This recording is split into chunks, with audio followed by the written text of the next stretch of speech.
റജബും ശഅബാനും വന്നിട്ട് നോമ്പ് പിടിക്കാൻ തുടങ്ങിയിട്ടില്ല. എടാ ചെറുപ്പക്കാരാ, ഇടയത്താഴത്തിന് എഴുന്നേക്കുന്നത് കാരണം നീ തഹജ്ജുദ് നിസ്കരിക്കാൻ നിൽക്കണ്ട. മോനെ വരുന്നതിന് മുമ്പേ നിസ്കരിച്ചു തുടങ്ങി. മോനെ ഫർദിന് മുമ്പും ശേഷവുമുള്ള സുന്നത്തുകൾ നിസ്കരിച്ച് പഠിക്കൂ. കാരണം റമളാനിന്റെ തറാവീഹ് നിസ്കരിക്കേണ്ടവനാ.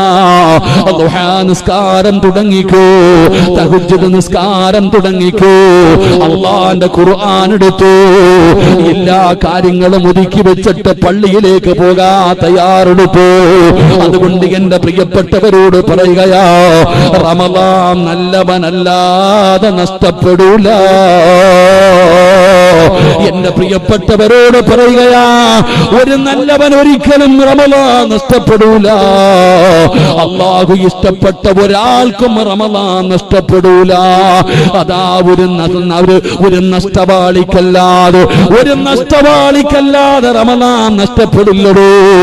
ഒരാൾക്ക് റമളാൻ വന്ന് നോമ്പ് പിടിക്കാൻ പറ്റുന്നില്ല, നിസ്കരിക്കാൻ പറ്റുന്നില്ല, ഖുർആൻ ഓതാൻ പറ്റുന്നില്ല, തറാവീഹ് നിസ്കരിക്കാൻ പറ്റുന്നില്ലോ.